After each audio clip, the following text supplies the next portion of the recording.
Wait a minute. It's Friday? It's time for Stan the Fan, Chief Grand Poobah Man, and the Friday Baseball Show. Griffin Bass helps bring more class to the Friday Baseball Show. They'll talk best games, Dan Charles is his name on the Friday Baseball Show. He's been in the owner's suite. He's been doing sports talk since 81. He's only lived in Baltimore for 45 years, but we'll give him a break on that, They'll acknowledge football, don't expect calls. It's the Friday Baseball Show. It's okay to say Glenn's back on Monday, but this is the Friday Baseball Show.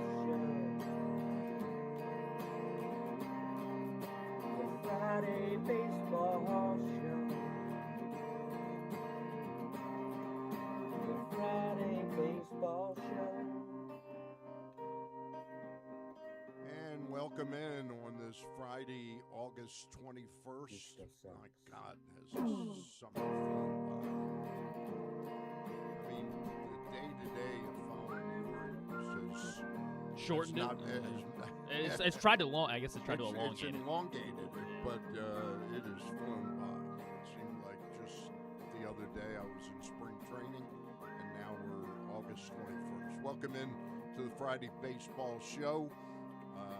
Sour note as we hit the air as the Orioles are now in the midst of a four-game losing streak that wiped out the optimism of that three-game winning streak in Tampa.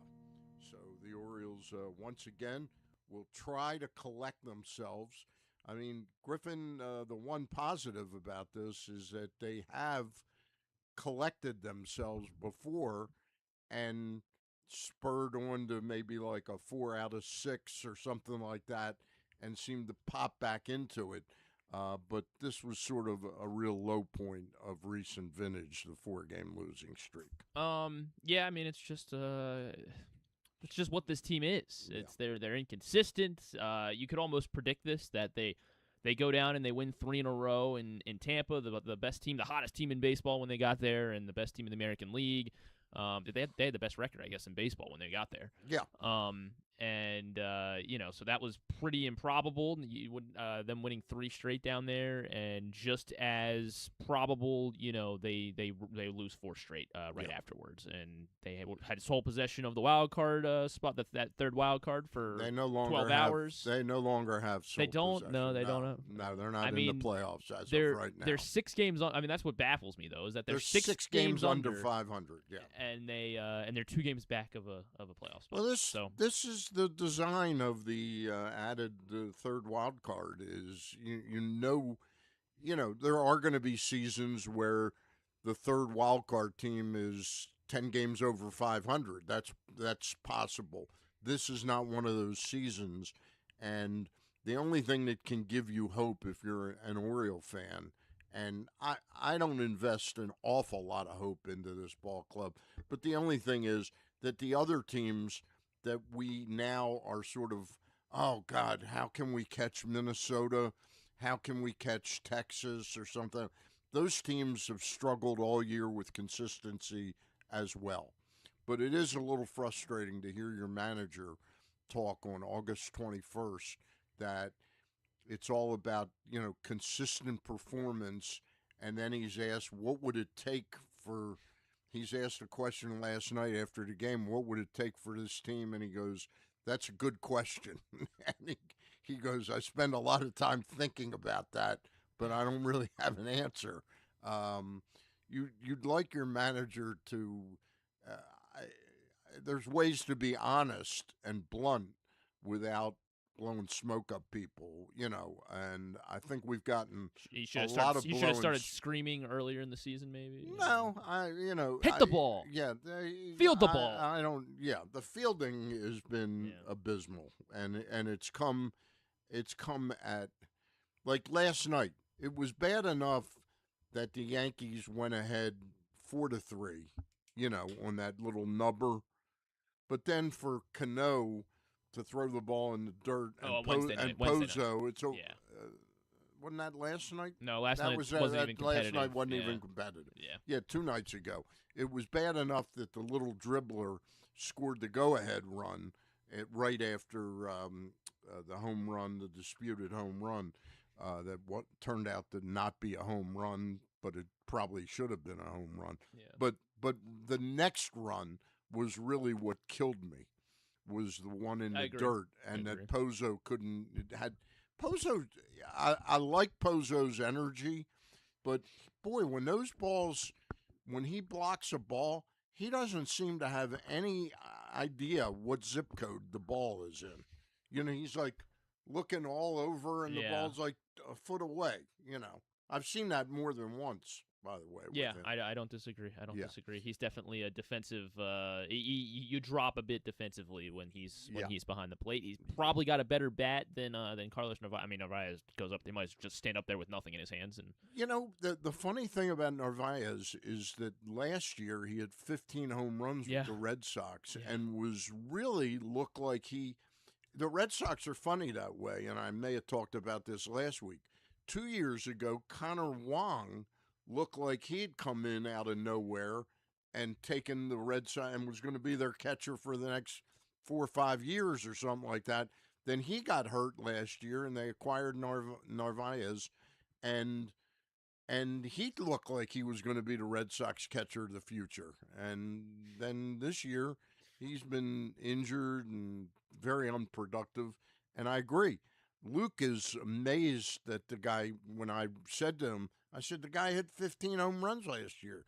He looked it up. He didn't believe me. And he goes, how the hell did he hit 15 home runs? Didn't he finish top 5 in Rookie of the Year too, or something? Or was that? May have. Or I don't maybe know. that was a couple years ago. I forget. I don't know. Yeah, but I mean, he had legitimate promise as a Major League Baseball player, and he is just anyway. not. Let's give you a rundown of the show today. You've done a very good job reaching out to old friend Andy Freed, who's the play-by-play voice, one of the play-by-play voices of the Tampa Bay Rays. Andy was an intern of mine in 1995. Wow. Yeah. So he owes his entire career to. Well, I I taught him some.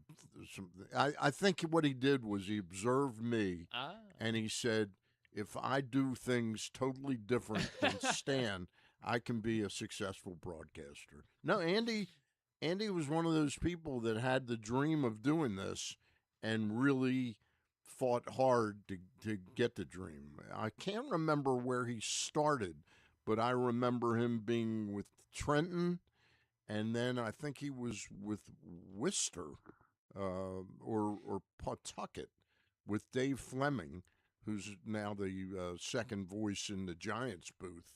Wow. Yeah.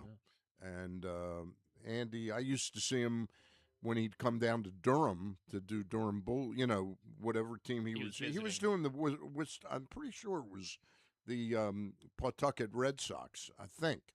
But when he would come to Durham, we would get together and grab lunch and stuff like that and reminisce about him doing score updates on my show.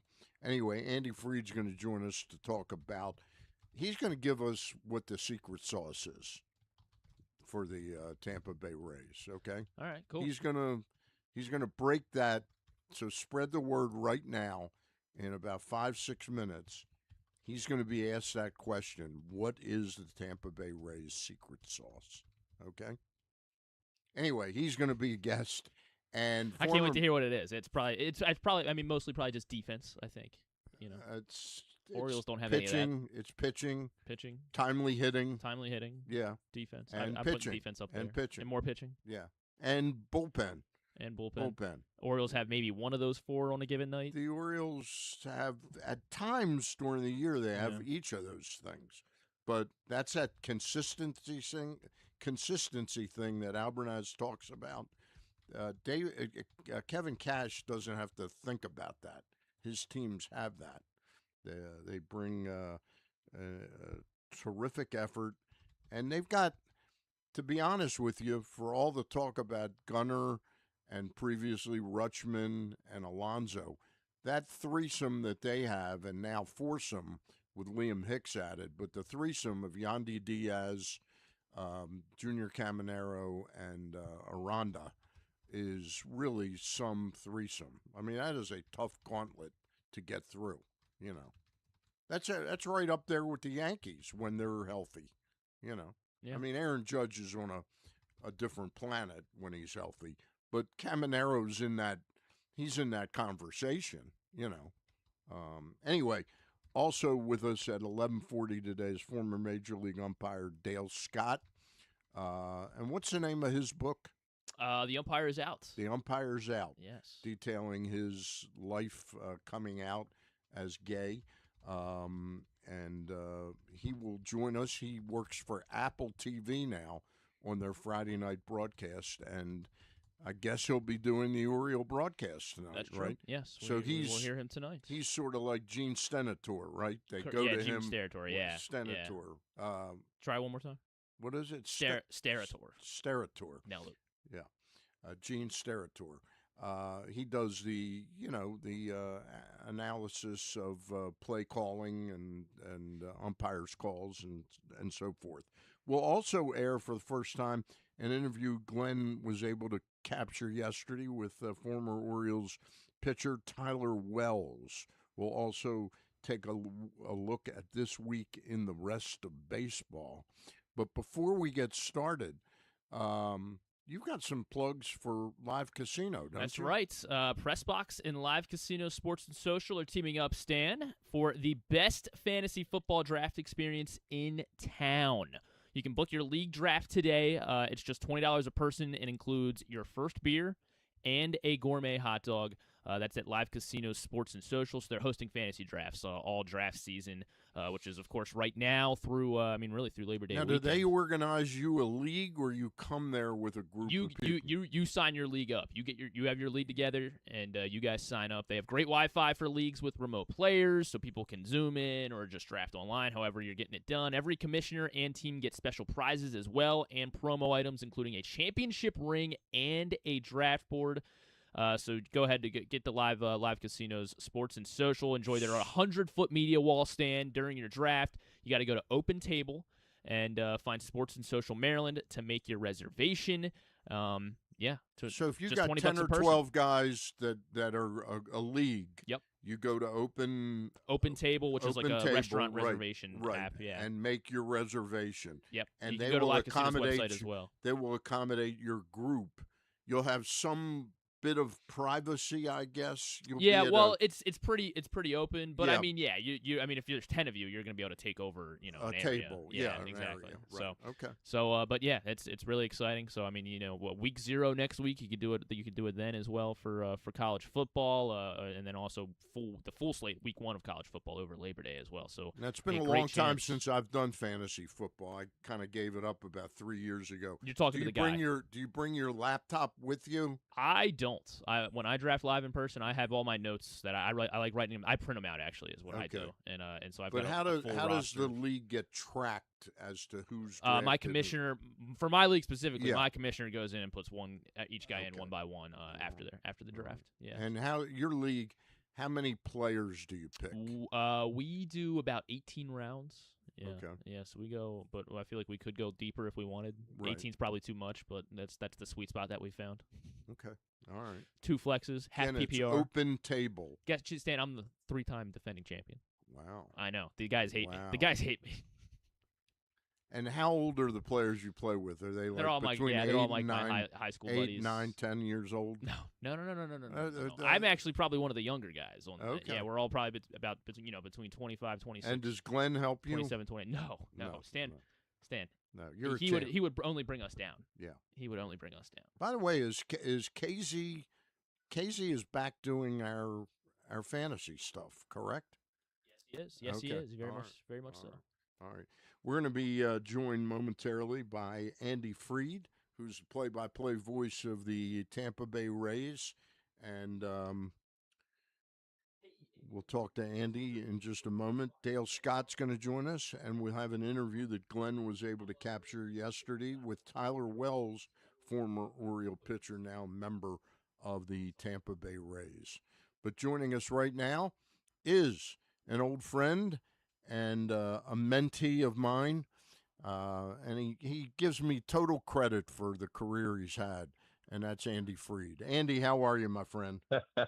I am well, Stan. You get all kinds of credit, and it is very good to talk to you. It is good to talk to you. How are things going in the Tampa Bay Rays broadcast booth this year? Fine. I mean, geez, are you kidding? I'm embarrassed to say, I thought we might be a 90-loss team this year. I had no expectation for this team to be even a 500 team. All I saw was flaws coming out of spring training, and I'm so happy to report just how wrong I was. This team has been way better than I ever could have predicted, and they've kind of done what the Blue Jays did last year. Everybody predicted them for last, and now here they are in first with 35 to go. That was really going to be my first question, was going to be posed that way. Did you expect this? And you've pretty much answered that. What do you think are some of the things that took place that you didn't foresee that have led this? Clearly, the Aaron Judge injury is a huge part of the Rays being as far ahead of the Yankees. But what's gone right that you didn't anticipate? Well, the Judge thing, I'm sure, plays an element, but the Rays were dominating the Yankees earlier on in the year when the Yankees had Aaron Judge, and they had Stanton, and they had Bellinger. So the reason I bristle at that a little bit is that it takes a little bit away from what the Rays have accomplished. I think, and they really have accomplished. There have been surprises this year. There's no question. Nick Martinez, it never could have been foreseen that he'd have the kind of year that he's had. As late as his last spring training start, he had, I'm not exaggerating, Stan, one of the worst spring trainings you could ever imagine. He lost every start, and to lose a spring training game means you get beat up early in the game. Right. His stuff wasn't there. His sequencing was off. His ERA was enormous, and he's gone out and become an all-star pitcher. Brian Baker has become a closer in a mold that no one could have ever foreseen. When this season started, least of all, Mike Elias. Sure, no question about it. When the season started, Baker was kind of the fourth guy of the quote unquote big four in the bullpen. It was Griffin Jacks with the highest leverage, and Edwin Uceda getting probably a lot of highest leverage, and then Clevenger the lefty, and Baker the fourth guy.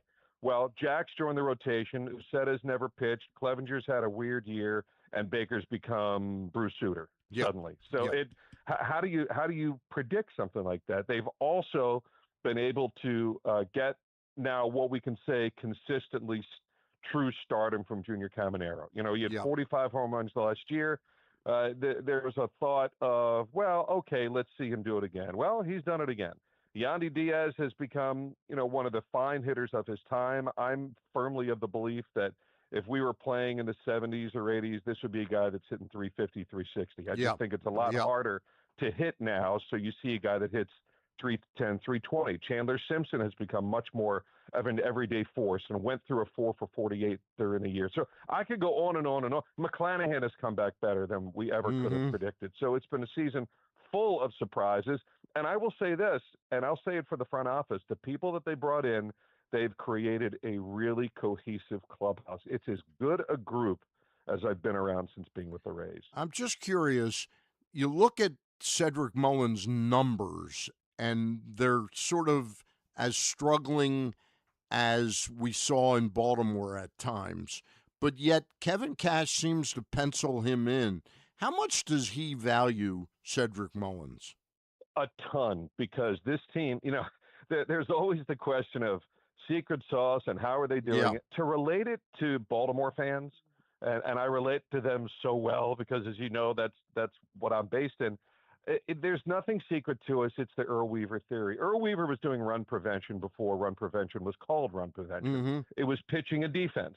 The pitching was good because he had Brooks and Belanger and Gritch and on and on, and Blair in the outfield. The Rays are at their best when they play defense their best, and that's what the Rays are based on. This team has to be a top defensive team, and that's where Cedric Mullins comes in. So whether he's hitting 200 or 250, or I think he had a month where he might have hit 300 for a time, his defense every day has been a steadying force. The Rays were at their best when they had B.J. Upton and Kevin Kiermaier and guys in center field.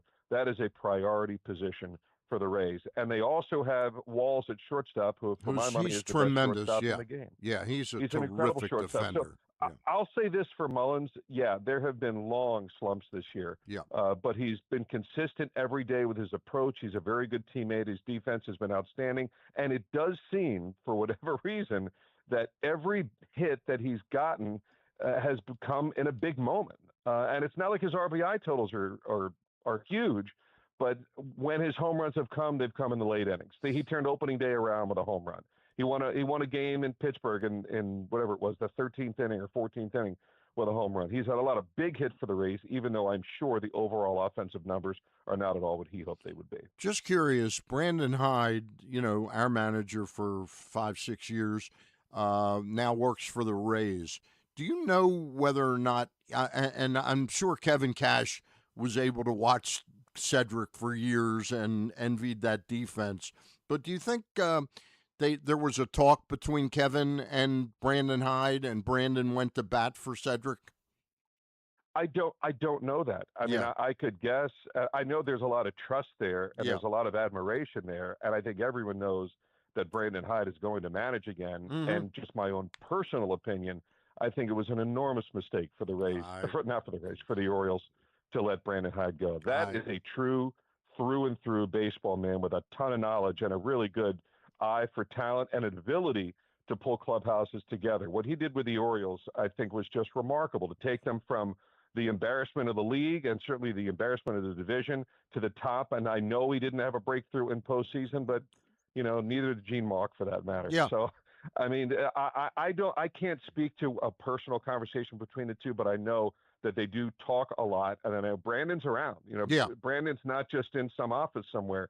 He's around, and I can't help but think that the fact that Brandon's here has lent the Rays to get several Orioles over here, including Tyler Wells now in the bullpen. So, like I say, I can't say for sure, but I would have to think it's pretty likely. Okay. Andy, Hey, Andy, it's Griffin. I'm curious why you think why hasn't anyone else been able to really copy that? I mean, I guess the Brewers are kind of do it a similar way that the Cleveland Rays do. does it a little bit. Yeah, maybe the Orioles for a year in 2023. But why hasn't anyone been able to kind of copy this way, the way that the Rays are perpetually competitive and oftentimes look like the best team in baseball? They do at times. Look, I mean, they're not going to be good 10 years out of 10. I heard it said years and years ago, this rings in my mind, that when the new ownership took over for the Rays, which at the time was Andrew Friedman and Stu Sternberg and that crew, that said, if we can be good 6 or 7 years out of 10, then we're probably doing a good thing. It's not going to work every year. Yeah. It just isn't. You don't have the resources that other teams have. But I do think there is a true boldness.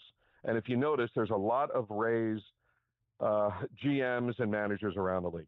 Matt Arnold, what he's done in Milwaukee, cut his teeth with the Rays. So the Brewers, to me, have become a model of what the Rays are trying to do once again, where I think originally it was the Brewers trying to do what the Rays were trying to do. You're right. Cleveland does a fair amount of that stuff also. You have to be bold. You have to be willing to take criticism, because there's a lot of times where you'll make a roster move and it's really, really unpopular for your fan base. But you got to stick with it. I remember hearing years ago that the worst thing you can do in baseball from a front office standpoint is to constantly change plans.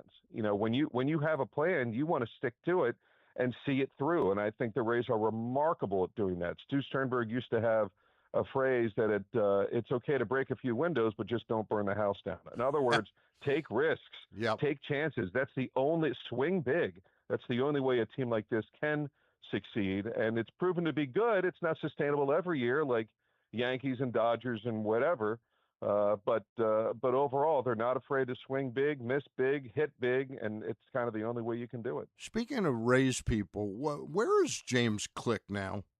Is he back with the Rays? Is he back with the Rays? No. I thought the last time I saw James, I think he is still with Toronto. Okay, I did not know where he ended up after he left Houston. He's a great for a year or two. He's Absolutely. a great baseball very person. Bright. Yeah, great. Very baseball much so. person. Hey, very much so, and very much the modern definition of what an executive is. He is in Toronto. He is in Toronto. I'd forgotten that. Yeah. Question about while all these teams were looking, the Red Sox, the Yankees, the Dodgers were all looking for catchers. you guys snuck in, and I was amazed that you were able to pick up, Liam Hicks, who I think is an incredible get for you guys down there in Tampa. Could you speak to that? I mean, did they sneak into that? Did the other teams not really do their due diligence and find out if he was available? No. First of all, just to take a step back, catching the Rays, that has not been a great marriage over the years. Yeah. This organization from the very beginning has had a real blind spot in finding or developing catchers with few exceptions. Now, notable exceptions. Deanna Navarro in 2008 was an all-star, but he was never the same again. Travis d'Arnaud was a pickup during 19, and he did a lot of really good things. But in terms, they famously passed on Buster Posey to draft Tim Beckham, and that had all kind of fingers through it, the trade tree there. In terms of Hicks, no, I don't think there was anything sneaky about it. I think the Rays and Peter Bendix, who the GM or whatever his title is, with the Marlins comes from the Rays system also. And there were and that's why the Rays and the Marlins have had a fair amount of exchanges over the years in terms of trades, because Peter knows the Rays system and still has guys in there that he was a large part in, whether it be procuring or drafting or signing, whatever, certainly part of the development also. So I think they just found a match there. But I don't think there was anything sneaky about it. The Rays went out and addressed everything they needed at the deadline, which is not something they've always been able to do. They got Freddie Peralta because they needed a starting pitcher. They got Tyler Wells because they needed a reliever. They needed a left-handed batter and someone to provide some protection for Junior Caminero and a catcher. And those last two elements were what Liam Hicks provided. But boy, I'll tell you what, I've learned that trading for catchers is really, really hard. Yeah. The Rays have done it a couple times over the years. Ben Rortvedt, that didn't pan out. Hunter Fiducia, that didn't pan out. Now they're both back with the Dodgers. But, right now, Hicks, that's the thing, too, that I get concerned with Hicks, is that he really wasn't even catching all that much. Yeah, I know. With the Marlins. Joe Mack is down there, and he's their catcher of the present and future. So I think the Rays have to be careful to not wear the guy out also. Andy, I wanted to ask you about former Towson Tiger, Richie Palacios. Why do you think he's been able to make a home for himself? Yeah, in he's Tampa? really a pest for us. Yes, he is. He is a very motivated young man. And by the way, as a shout out to Towson, it's very cool. I knew of Richie from a distance. I remember as a Cardinal, he had a really good series in Baltimore a couple of years ago before he was with the Rays. And somebody told me that he was from Towson. I was like, no. And so obviously we've bonded quite a bit. I like to educate him on past Towson Tiger exploits, and he likes to educate me on what's happening more with the current. But Richie is a guy that is healthy. I mean, that's what it comes down to. And one thing that I've learned over the years, and this sounds so basic, but the teams that tend to win are the ones that are healthiest at the end of the season. Richie has been injured for the last couple of years with the Rays. And the fact that he's playing such good defense, and yes, he's such a pest at the plate. He's not a guy that's going to overwhelm you on a single game basis, but you watch him over the course of time, and you look at him and you say, that's a guy that could be a part of a winning team. So, he fills his role. He's not going to start against lefties. He's probably going to be lifted for defense late in games from time to time, but even that's gotten better. And he also, what did someone say about him? He's a good vibes guy. He is. He provides something for the clubhouse also. There are certain guys over the years that, for whatever reason, they just seem to fit with the Rays. Joey Wendell, Ben Williamson, Richie Palacios, they just kind of fit the mold of a complimentary player that's actually more than just complimentary. Andy Freed is joining us right now. He's Rays play-by-play voice. Andy, I look at the Orioles, and I see a team that is in great need of an outfield overhaul going into the 2027 season. I just wonder, is Randy Arozarena, is he a positive on a team? Absolutely. Okay. Oh, there's no question about it. Now, Randy definitely has personality. Oh, there's no question about that. He has personality, but generally his teammates like him. That's why I was so puzzled with that whole thing in spring training with he and Cal Raleigh. But Randy does have an amount of pride, and there are times that he can be high maintenance in small amounts. But overall, his teammates love him, and he has as much of an ability as any player I have ever seen and this is for a guy that speaks limited English to connect with fans.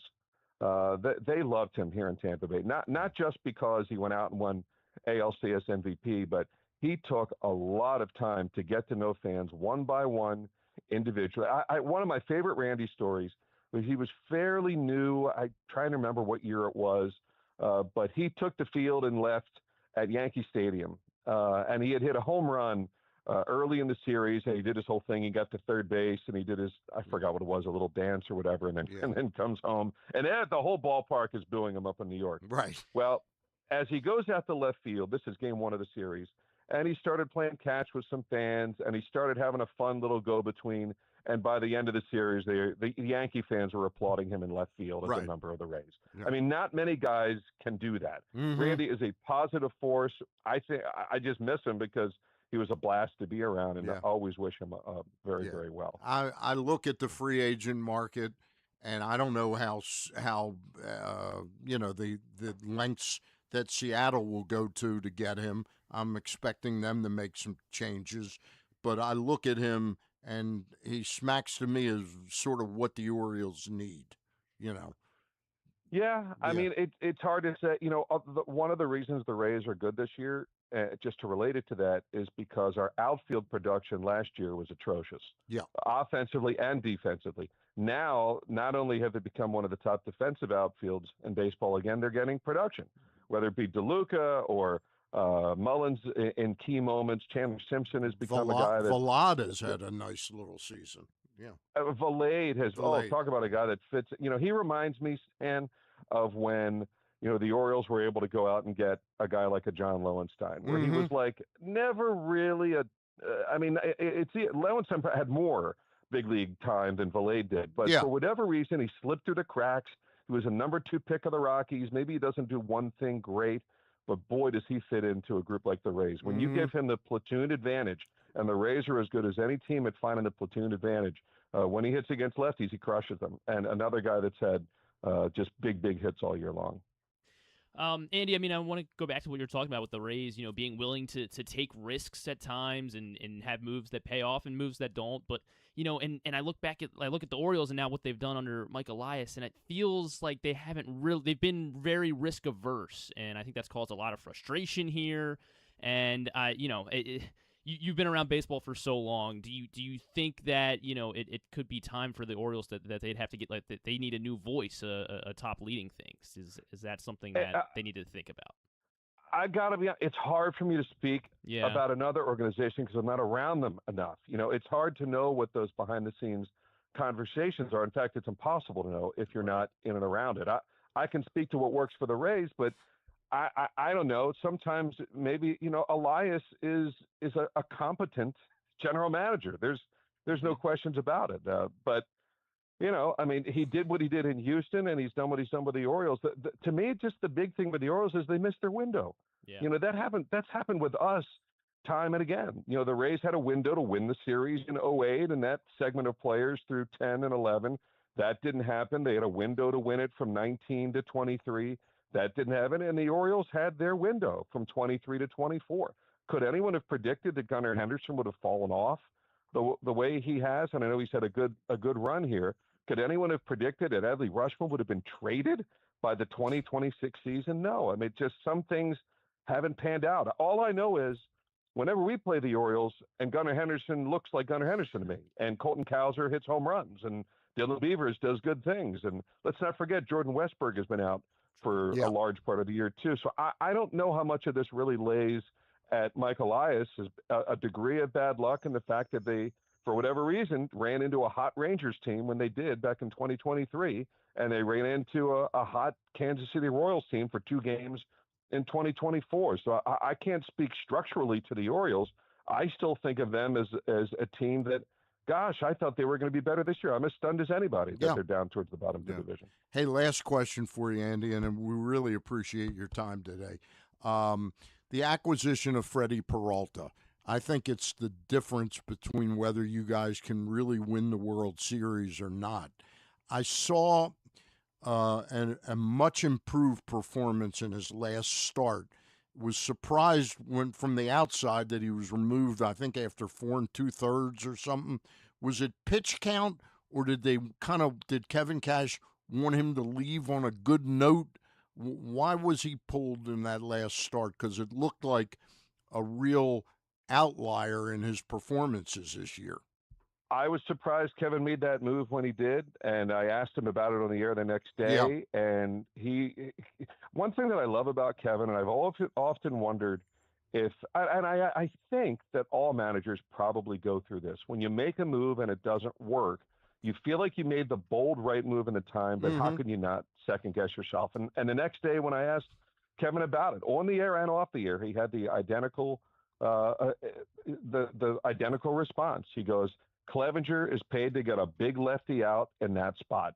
Freddie had just walked 2 guys in the inning, and we're trying to get him right and trying to get him confident. Now, was Freddie happy about being taken out? No, he was not. And that's where being a good manager is behind the scenes, because he and Freddie talked about it. Freddie was not happy about it.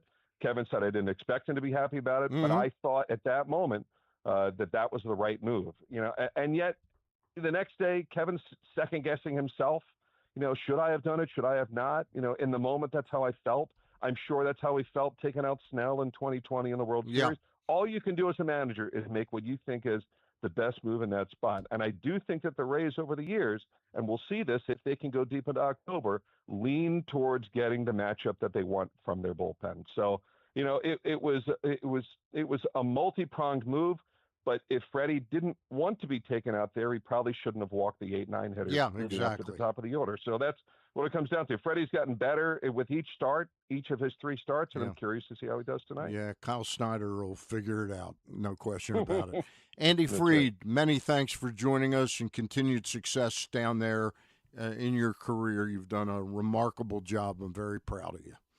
Well, always happy to talk to you guys, and hope we see you this weekend. Okay.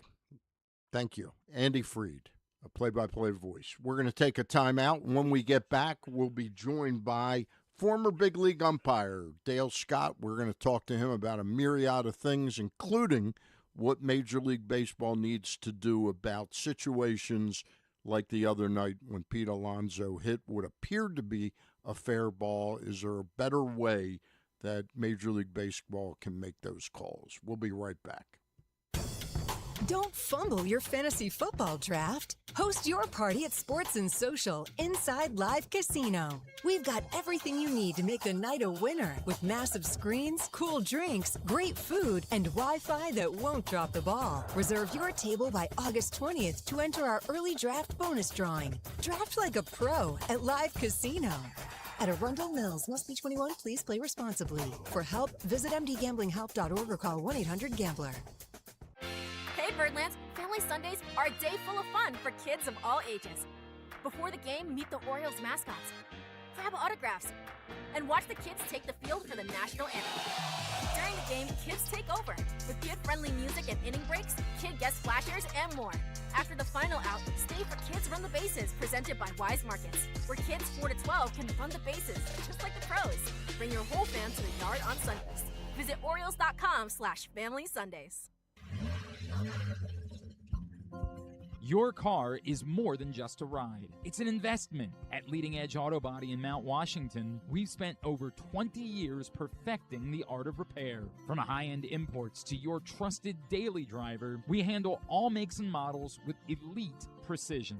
Our team holds the highest honors in the industry, including ASE Master, iCar Platinum, and specialized aluminum certifications. We make it easy with free towing, pickup, and delivery, because at Leading Edge, customer satisfaction comes first. And remember, with insurance, it's your car and it's your choice. Choose the experts. Leading Edge Auto Body. Quality you can see. Service you can trust. Go to leadingedgeautobody.com today.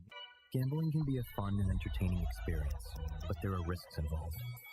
If you're planning on betting on the game at the casino or on your phone or computer, know your limit, stay within it. Set a budget and a time to stop.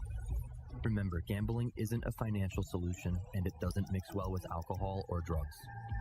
Know the risks and have a plan before you begin gambling. For free and confidential services, call 1-800-GAMBLER 24/7 or go to helpmygamblingproblem.org. This is Byron Warnkin. If you've been injured in a car or truck crash, you probably know this is stressful. Medical bills, the insurance company giving you the runaround, you got to get your car fixed. You don't just need a lawyer, you need results. At Warnkin LLC, we represent the injured across Maryland. Whether it's a car or truck crash case, medical malpractice, or any other serious personal injury, we fight for maximum compensation for you and maximum ease for you. You don't want to have to deal with this stuff. Warnkin LLC has been voted best personal injury law firm in Maryland for a reason. For us, 443 Results isn't just a phone number, it's our mission. Get the advocate that you need. Call us today, 443 Results, or visit us online, warnkinlaw.com. That's WARNKENLAW.com. Make the most out of every day in your Toyota RAV4. Available in hybrid or gas-only models. A RAV4 can get you where you want to go in style. Check out buyatoyota.com for deals on new RAV4s from your local Toyota dealer today. When you feel invisible, exhausted, stressed, or anxious, when you have days that just feel too hard to get through, you are not alone. If you or someone you love is struggling with mental health or problems with drugs or alcohol, help is right in your hands. Call or text 988 to get support whenever you need it. Help is here. Call or text 988. Brought to you by Maryland Department of Health. Hi, my name's Colton Cowser, outfitter for the Baltimore Orioles, and you're listening to Griffin Bass, Stan the Fan Charles on the Baseball Show. Let's keep it moving along. Stan the Fan back here with the Friday Baseball Show. And just want to point out that the new press box print edition is out, The Minter Effect, written by Antonio Barbera, our Ravens beat writer. He's done a very nice job on that. The Minter Effect. The Minter Effect got a setback with Mr. Pinder, the would-be number one center, down for the count with a torn patellar. Very unlikely we'll see him this year, and you got to feel bad for a guy like that, that he is going to miss so much time. And now it's down to Ethan Pocic and this guy that they got from the Falcons organization. An undrafted Javon Gwynn. Javon, thank you for helping me with that. Javon Gwynn, who followed line coach Ledford over from the Falcons, and he's going to get a shot at playing some center. I'm sure he'll play at least probably the first half tomorrow night against the Vikings, and then we'll probably see Ethan Pocic. I think the game plan all along was for Pocic wasn't expected to be really ready week one.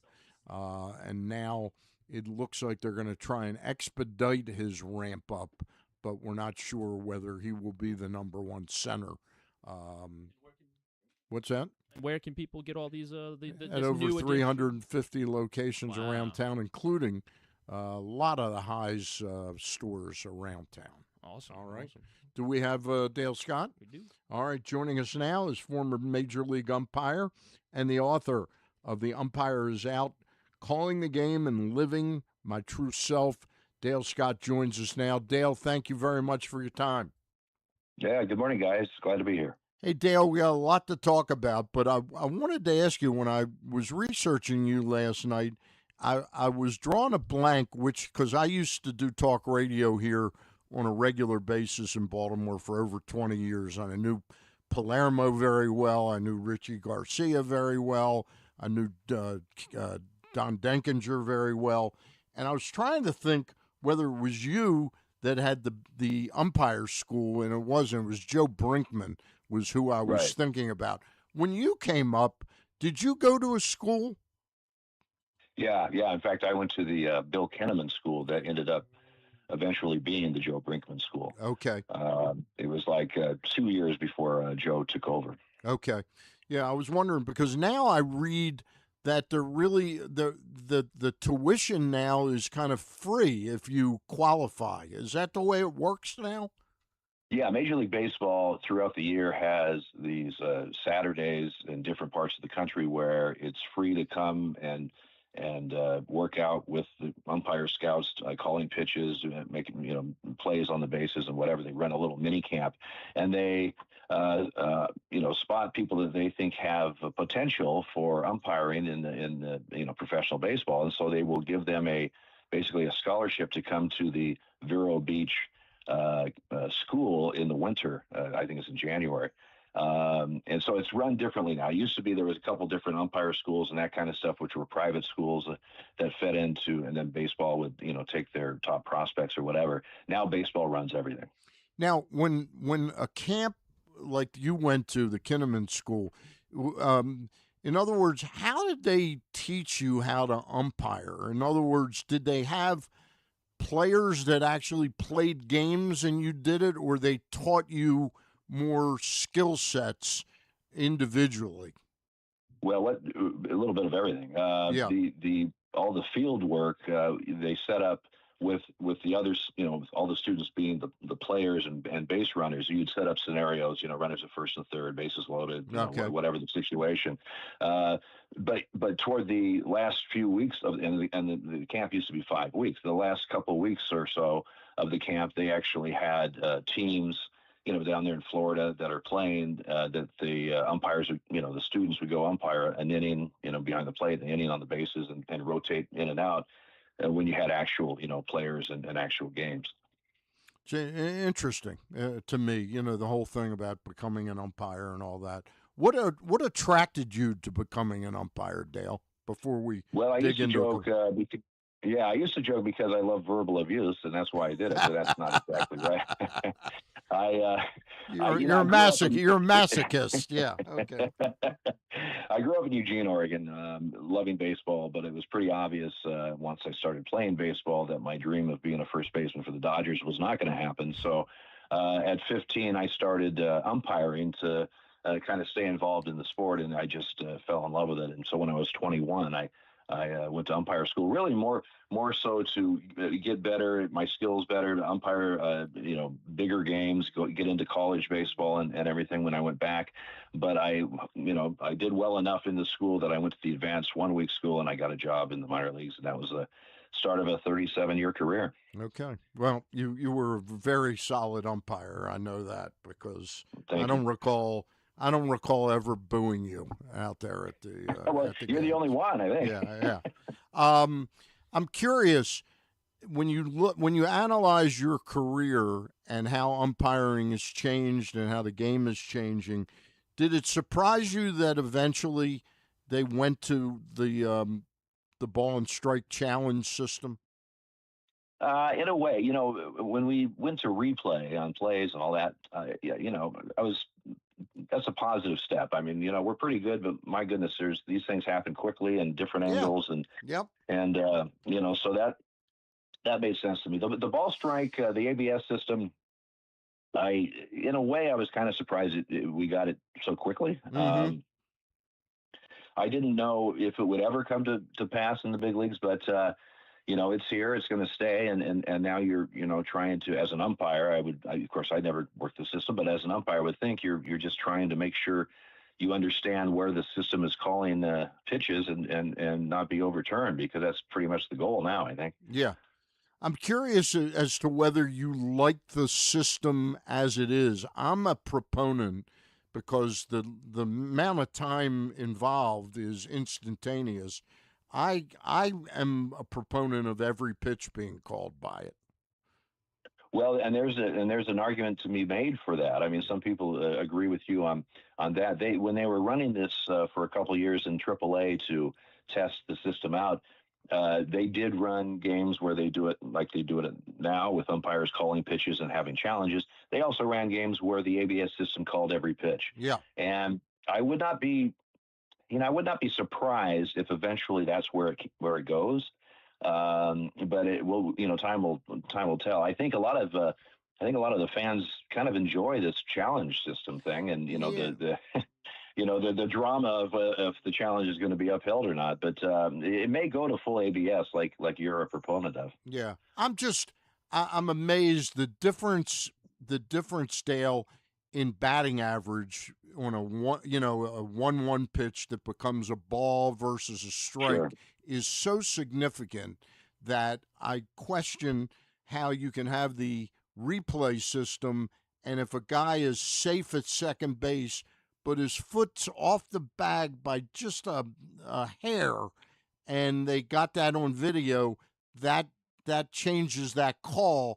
But balls and strikes, it's like, why bother? It bothers me. Yeah. Anyway. Well, and a lot of people feel that way too, and we'll see. I like I said, I would not be surprised if it went to that at some point. Yeah. I had a question for you before we talk about what took place the other night. And by the way, we're talking with Dale Scott, former Major League umpire. He's also on the Apple broadcast. He does the expert officiating on calls and so forth. He's the expert in the booth.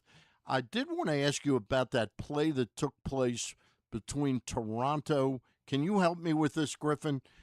The play that just took place last week between Boston and Toronto. Oh, with the scoreboard malfunction. And, the scoreboard malfunction. Yes. Are you aware of that play, Dale? Yeah. The mysterious fourth out play. Yes. If they had, yeah. And why does not the third out of the inning take precedent over whether the team, quote unquote, abandons the field? I don't quite understand that. Yeah, well, what happened was less than 2 outs, runners at first and third, fly ball is caught for the second out. Neither runner thought or both runners thought there were 2 outs, so they ran on the hit, when the ball was hit. Right. So now you have a second out caught. They throw to first to double up the runner that left. They're appealing that the runner left too soon at first base, which he did, and he's out. Now, even though that looks like a forced play, all you have to do is throw the ball and touch the base. It is an appeal play, and an appeal play means if you have an appeal play and a runner is scoring, does he score before or after the appeal? If it's before the appeal, that run counts. Now, in baseball, you have to appeal when someone leaves early, and if they had then thrown to third base and said, "Hey, wait a minute, that runner left early also," right, he would have been called out. The run does not score, and that would be the fourth out, so to speak, which would supersede the third out. Okay. The caveat to that is because the third out originally was called at first base, if all infielders, including the pitcher, cross the foul line back to their dugout, you cannot appeal anymore. The appeal is off. You've explained that very well. Now I understand it. But let me just ask you a question. So, in other words, if the player didn't tag up, he just left the base, and you throw to first base, he's not automatically out. It has to be an appeal? Well, that is an appeal. The throw to first, the throw to first base. An appeal is a lot of times we think of it as pitcher steps off or whatever and he throws over. Okay, right. But like let's say it's a line drive to second with the runner first, he catches it, boom, he throws it right back to first. That's an appeal play. Even though it has the aspects of a force out because all you have to do is have the ball there before the runner. But that is technically an appeal play. They're appealing that he left too soon. Okay. All right. Yeah, that's a great explanation, and now I understand it. Okay. So the correct thing to have done would have been to appeal the advance bag, and then he would have been out. Okay. Yeah. They could have eliminated that run. Toronto could have if they had thrown to third. Appealed the right base. I got you. Correct. I got you. Yeah. Want to move on to the call the other night. First of all, have you seen the video of the would-be home run by Pete Alonso? Yeah, I saw a few clips. Yes, I did. Yeah. So was it fair or foul, Dale? That's the question. Yeah, Dale, that's what we want to know. Well, it looks fair. There's no doubt. Now there's another replay that looks like maybe it's hard to tell. Maybe it wasn't. Those are tough calls because it's so high.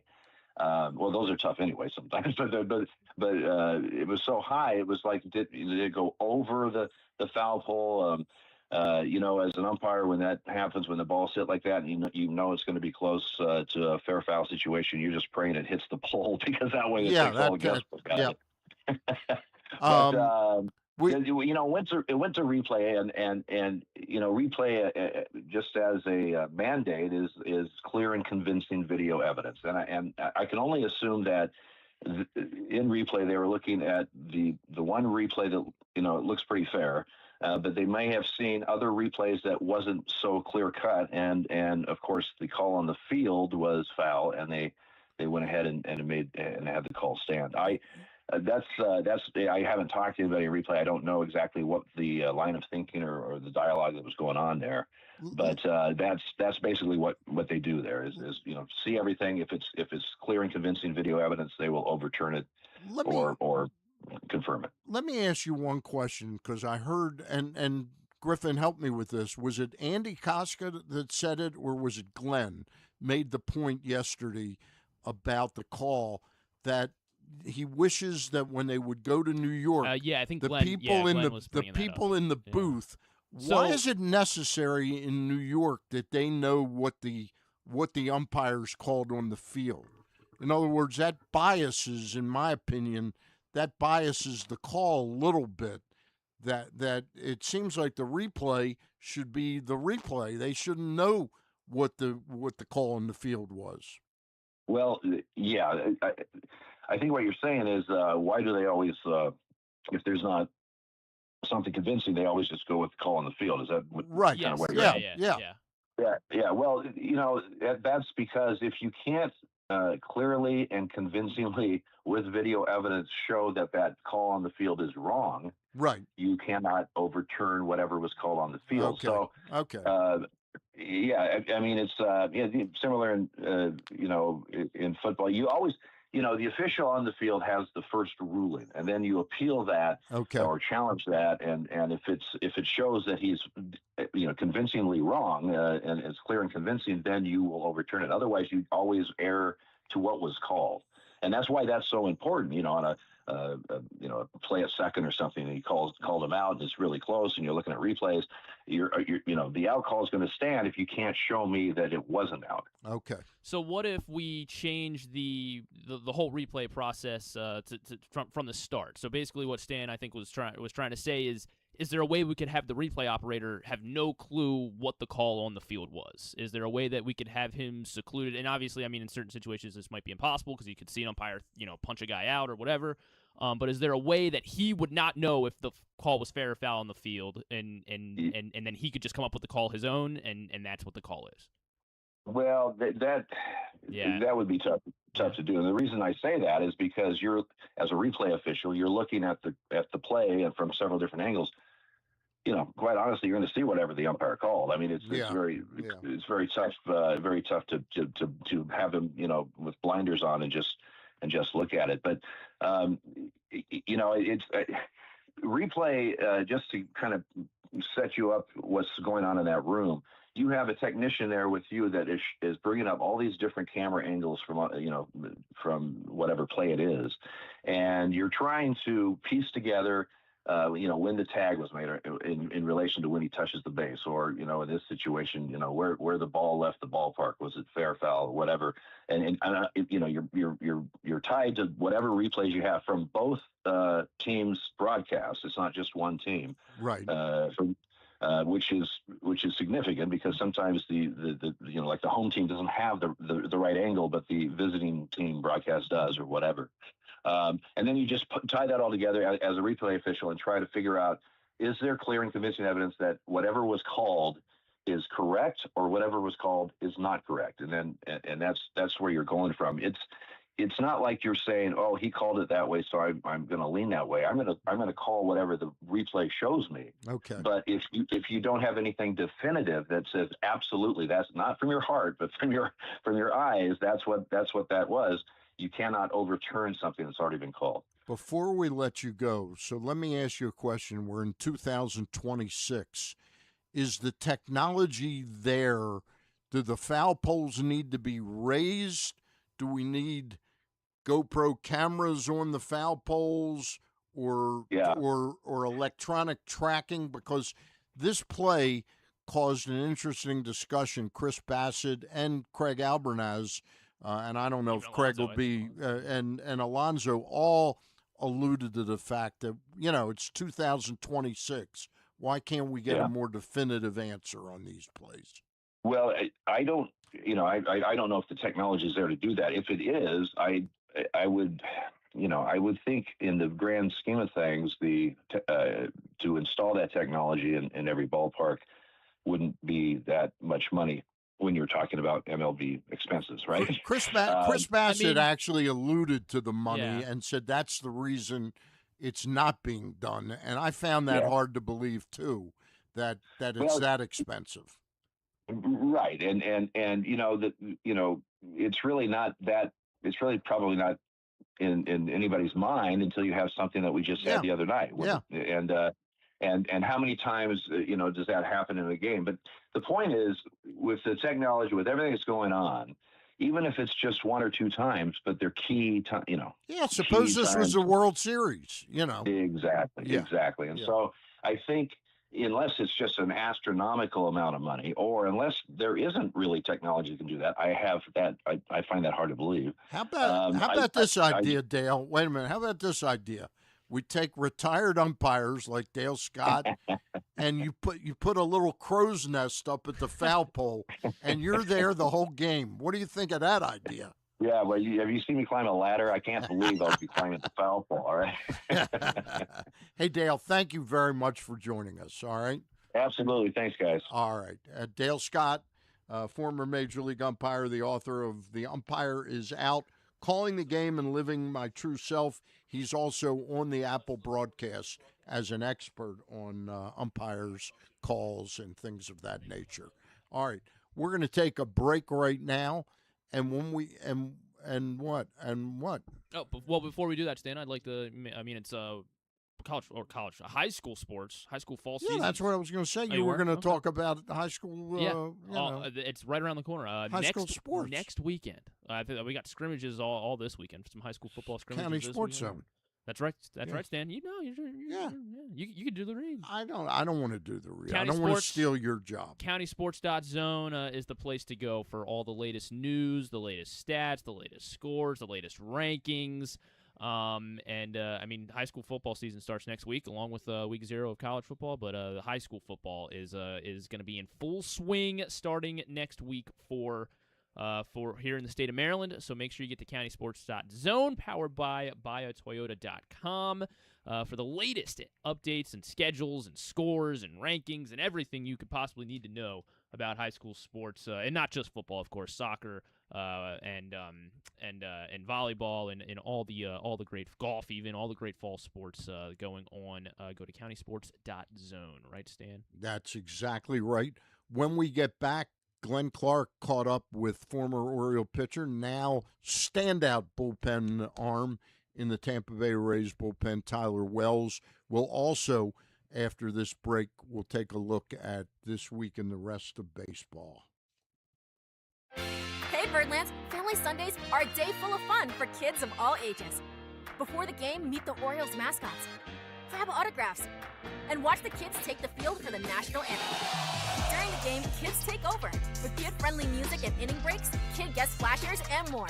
After the final out, stay for Kids Run the Bases, presented by Wise Markets, where kids 4 to 12 can run the bases, just like the pros.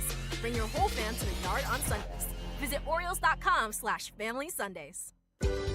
This is Stan the Fan. You know we talk all the time about our O's stepping up in the big moments, delivering when it matters most. If you've been injured in a car accident anywhere around Baltimore, that's your big moment, and you need someone who delivers. That's why I'm here to tell you about Warnken Injury Lawyers. They fight for Baltimore families every single day. Insurance companies play games. Warnken plays to win. So call 443-RESULTS. That's 443-RESULTS, or go to warnkenlaw.com.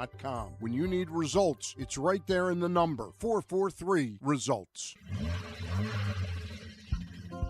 Your car is more than just a ride. It's an investment. At Leading Edge Auto Body in Mount Washington, we've spent over 20 years perfecting the art of repair. From high-end imports to your trusted daily driver, we handle all makes and models with elite precision.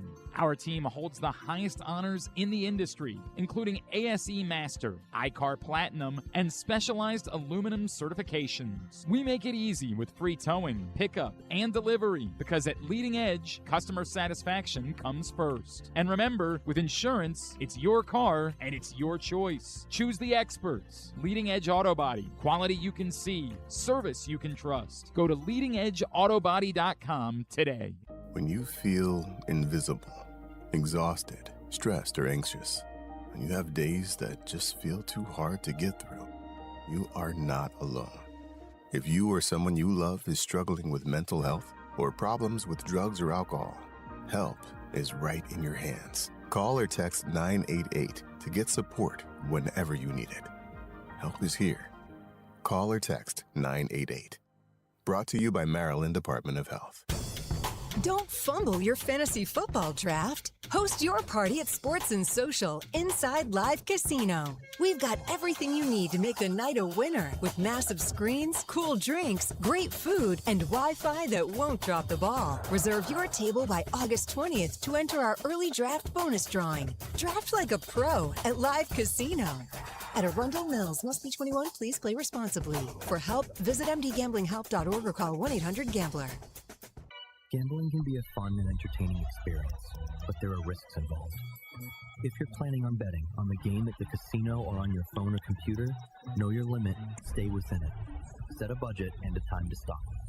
Remember, gambling isn't a financial solution, and it doesn't mix well with alcohol or drugs. Know the risks and have a plan before you begin gambling. For free and confidential services, call 1-800-GAMBLER 24/7 or go to helpmygamblingproblem.org. The latest edition of Pressbox is available now. On the cover, Antonio Barbera dives into the effect that new Ravens coach Jesse Minter can have on the team. How does a rookie head coach handle the challenges facing a team with championship aspirations? Also inside, we help kick off fall sports season at the collegiate level. You'll learn the stories of significant college football and college soccer athletes from programs all over the state, including Navy quarterback Braxton Woodson and Maryland safety Jaden Ships. Pressbox is available for free at over 250 locations throughout the region, including your Baltimore area High's Dairy stores. Plus, you can read the entire issue online at PressBoxOnline.com, where you can also find great betting advice and the best daily coverage of the Orioles, Ravens, and college sports. Did you change the channel? You did not. You're listening to The Baseball Show with Griffin Bass and Stan the Fan Charles.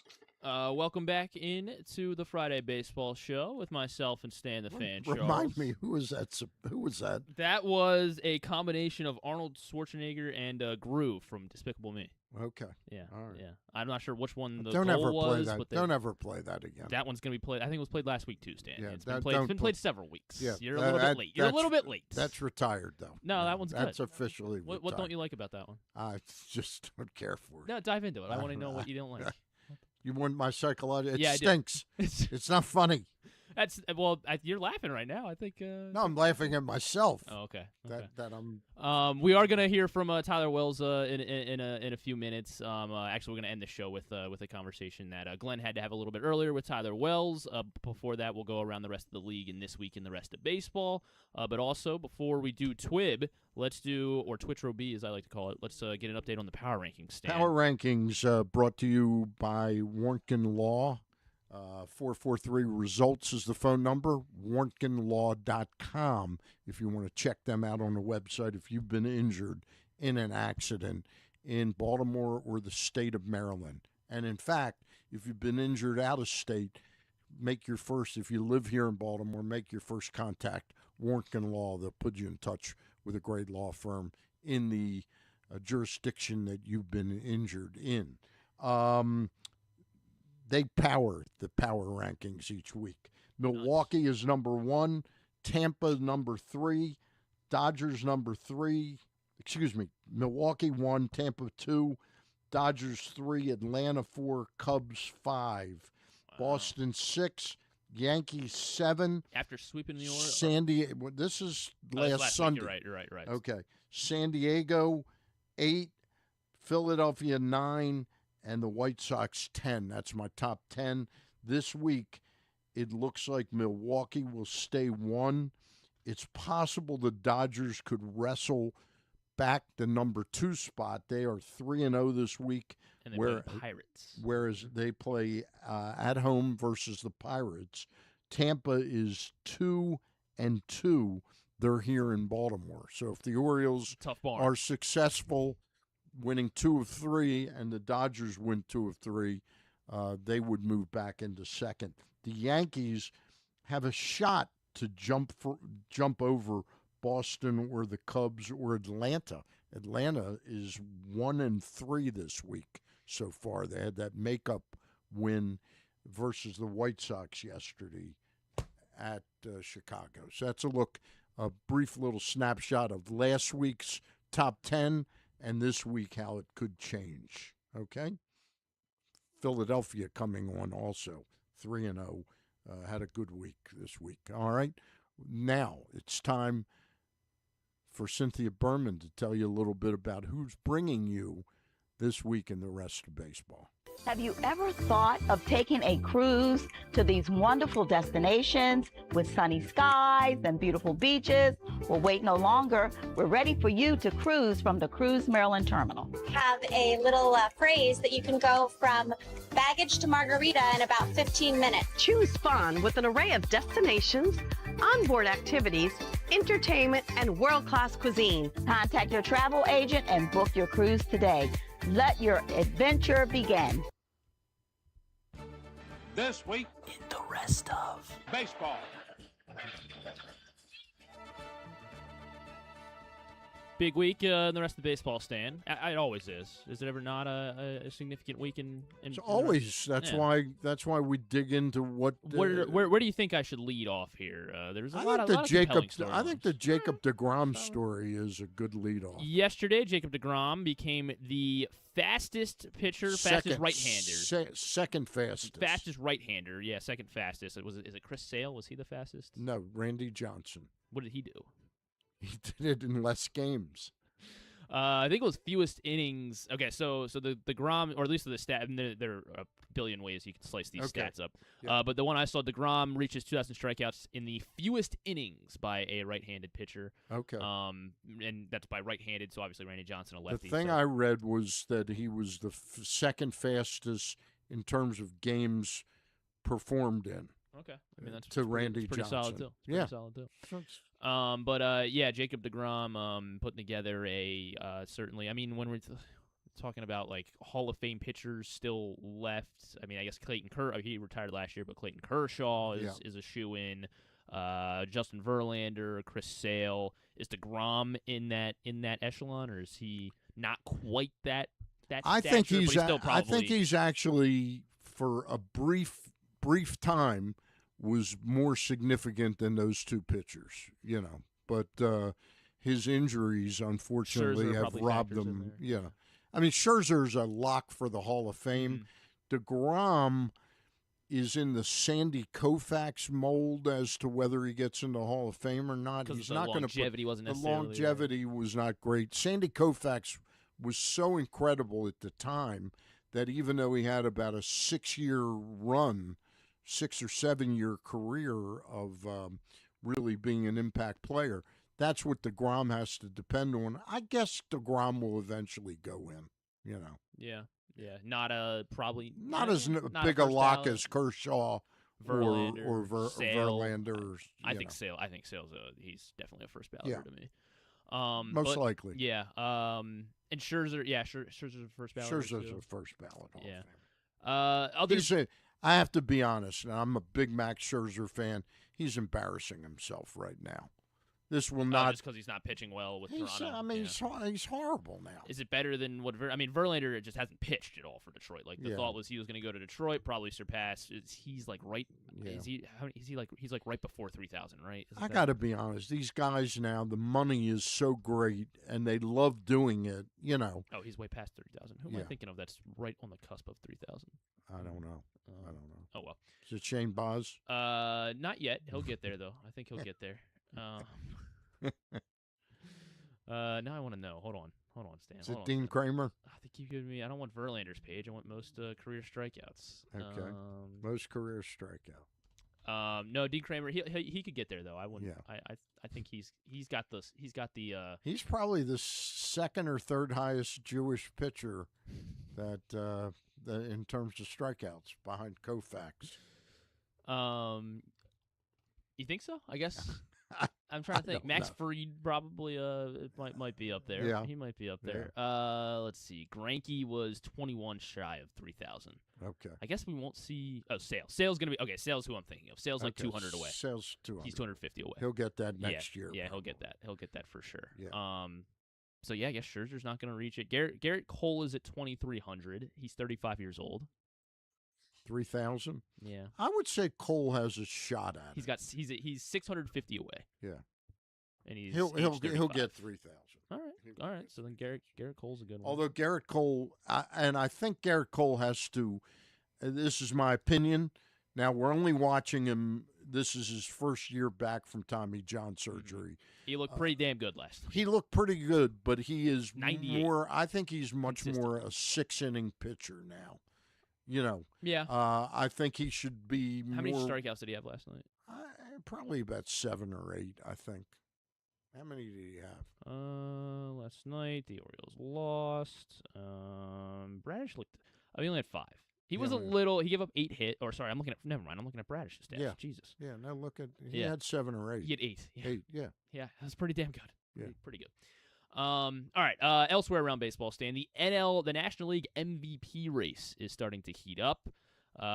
Pete Crow Armstrong is the odds-on favorite ahead of Shohei Ohtani, -190 for PCA. Ohtani's at +150. Big week on the heels of a big week for PCA. Had back-to-back games with the leadoff homer on Monday night and Tuesday night, and of course in the middle of that, he walked off the walk-off homer for the win Monday night as well for the Cubbies. So PCA really turning it on. And this is also on top of Ohtani's not pitching any longer. Yeah. He's not running much as well. He's not running nearly as well. He only has like 1 stolen base over the last 2-3 months. So, right. Now it looks like Pete Crow Armstrong. It's his to lose right now. Is it just that we have Ohtani fatigue and Ohtani's not doing? Well, there was an 50-50, interesting conversation the other night. I turned on the White Sox Cub game that was in a rain delay, and what's the guy's name? Lefko. Brian Lefko, the host, the announcer. I have no clue. The closer, it's called the post game show for the White Sox. No, the TBS. Turner broadcast. Yeah, Lefko. Yeah, right. He does Turner. He was hosting, and they had Jimmy Rollins and Curtis Granderson and Pedro Martinez. And Pedro Martinez went on a rant naming the writers that deprived him of the Cy Young Award in this one given season. I love it. And he says, I have the Stan power. Charles. He goes, I have the power of this. And he pointed at his microphone. He goes, they have their power. I have the power. And George King, and he mentioned another writer. I didn't get his name, but he outed these Dave two Ginsburg. writers. No, it wasn't Dave Ginsburg. But he said that's what happens. He said he made it sound like he was voted not to win that year because they were just tired of him being the best. You know. So I don't know if that's true or not. I certainly think that Pete Crow Armstrong, as the season has gone on, has probably wrestled the lead away from Shohei Ohtani, and I think you can't help but quantify how much more valuable Ohtani is when he is pitching. Right. So if he were continuing to pitch, I think he'd be the more valuable player. But I think Pete Crow Armstrong right now has wrestled that away, and unless Ohtani does something amazing in the regular season, the rest of the way he's capable of it. Could PCA finish? Wow, I mean PCA's got 4. He had 4 homers in 3 days. He had so if he's PCA, is Pete Alonso PA? Yeah. Yeah. Okay. I just want to. Well, Pete's got his own cool nickname though. Like he doesn't really polar need. bear. He doesn't need initials. He's just Pete. Yeah, the polar bear. Yeah. PCA's 30-30. He's got 31 homers, 31 stolen bases right now. He's got 79 RBI. He's batting .280. So could he get? I mean, if he gets to 40-40, I guess it's definitely a given. He's 9 stolen bases, 9 homers away from 40. I got to be honest with you. I know this is a conversation about the MVP of the National League, but mentioning Alonso, he has more RBIs than Pete Crow Armstrong. The Mets, that has got to be one of the dumbest moves of all time. They pay Juan Soto, $750 million? Yep. And they couldn't find, this is the richest 150, owner, yeah. they couldn't find $150 million to keep a player of the import. And we watch him now. Maybe there's something we don't know, that they've got photos of him or something, or I don't know. I don't know. I'm He kidding. seems to be as advertised. But he seems to be a genuine guy, a leader, important in the clubhouse. I just think it's one of the dumbest moves I've ever seen. Yeah, I mean, I guess I semi want to retract something because I was saying I was implying Elias doesn't take risks when we were talking to Andy Freed. Right. And I mean, $155 million deal. I guess that's risky, but this was the most risk averse $155 million I think you could ever spend. It feels like. Yeah. I mean, obviously we're only. I 4 months into it, but... I think Schwarber was my number one choice, and would be, but Alonso's been fantastic. 29 homers, and it really 82 calls RBI. it really calls into question, because I had so much respect for David Stearns, and I'm wondering what the hell went on in his thought process to think that somehow Jorge Polanco at first and Bichette at third was going to make up for. I mean, it's just. He's behind only Yordan Alvarez in RBI in the American League. Yeah. So yeah, pretty good stuff from Pete Alonso. And that leads that kind of leads in, since we're talking about RBI, into my next one here, Stan. Actually, first off, Stan, I want to give you a quick quiz. Leadoff home run on the first pitch of a game, and then a walk-off homer in the same game. This was PCA Monday night. It's only happened one time before. First pitch of the game, home run. Bo Jackson. No. 1957. First pitch of the game, Willie Mays. Vic Power. Wow. Leadoff home run, first pitch he saw, and then also walk-off to end the game. So Vic Power. Never knew that. That's why I listen. That's why I listen so closely to This Week in the Rest of Baseball. Yeah, thank you. Sal Stort. Is he running away? Apparently he's not. Apparently not running away with the National League Rookie of the Year. He is the MLB leader in RBI. He has 96 runs driven in, 2 ahead of Jordan Walker, 3 ahead of Alec Burleson. Does that include last night?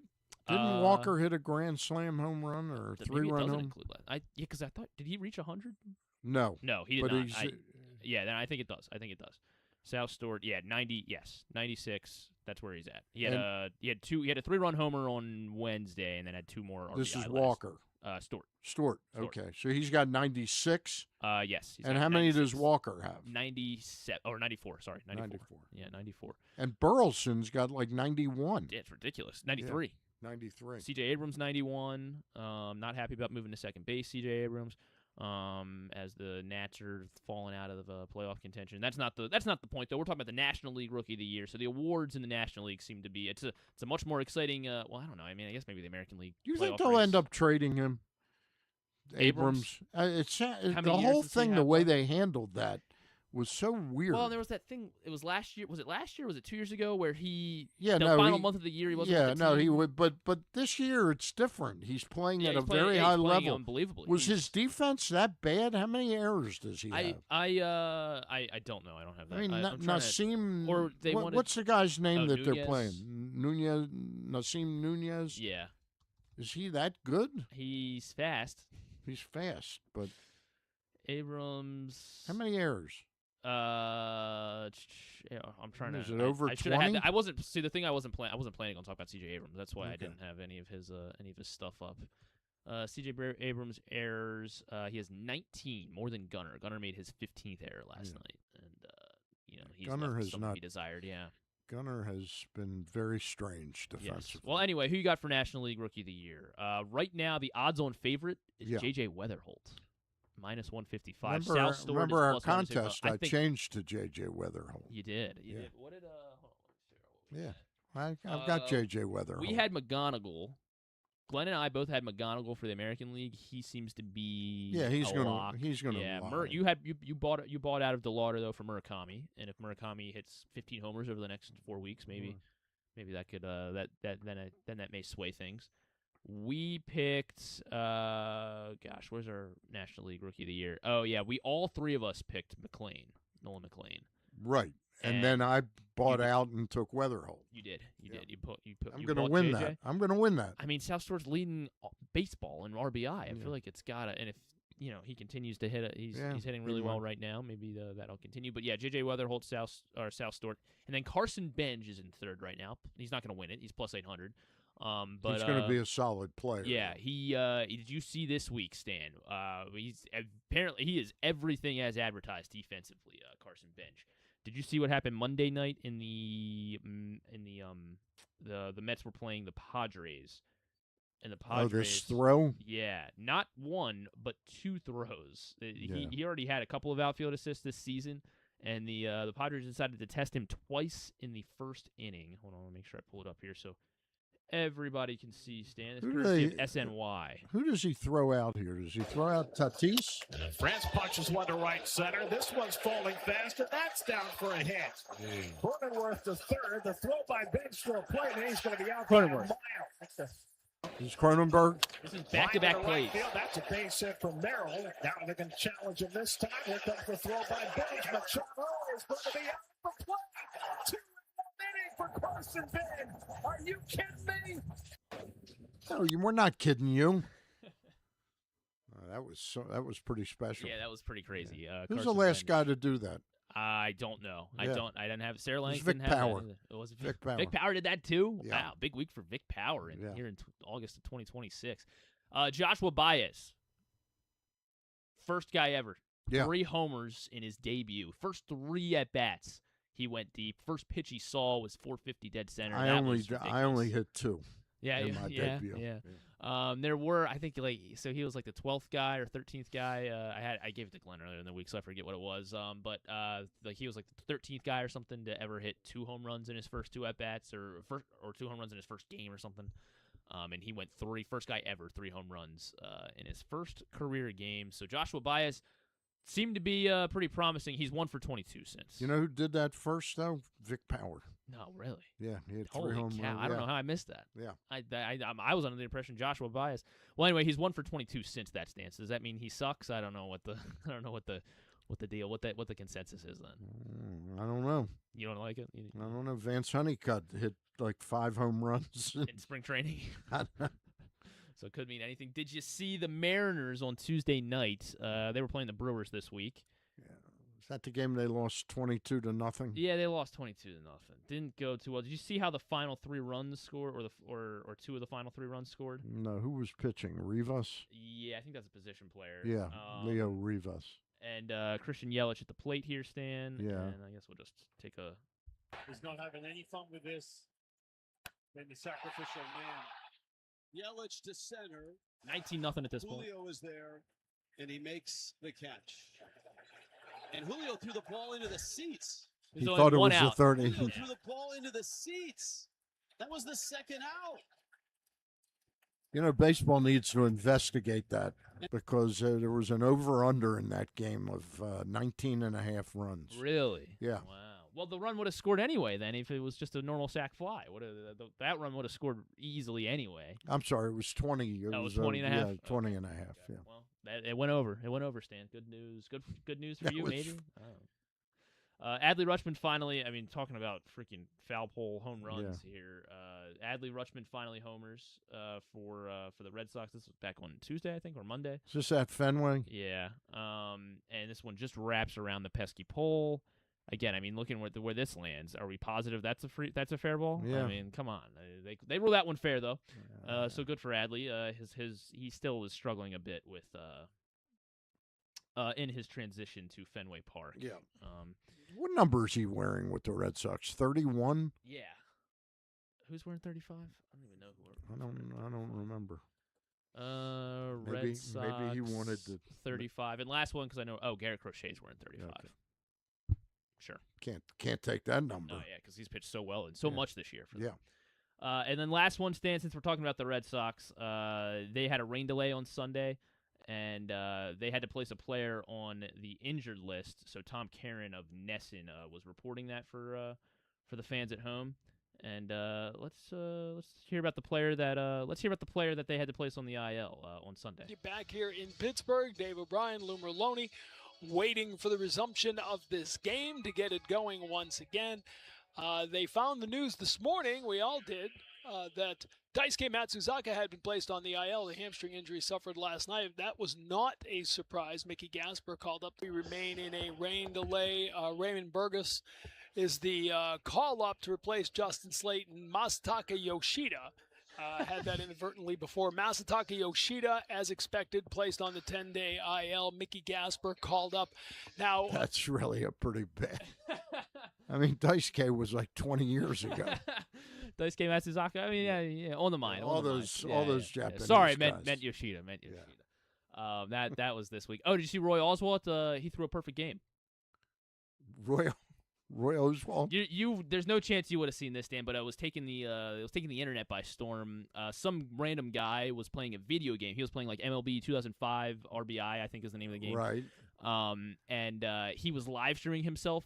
He said, "I'm not ending my live stream until I throw a perfect game with Roy Oswalt." Okay. So he 1,900 tries, 1,900 attempts at trying to throw a perfect game in the video game with Roy Oswalt.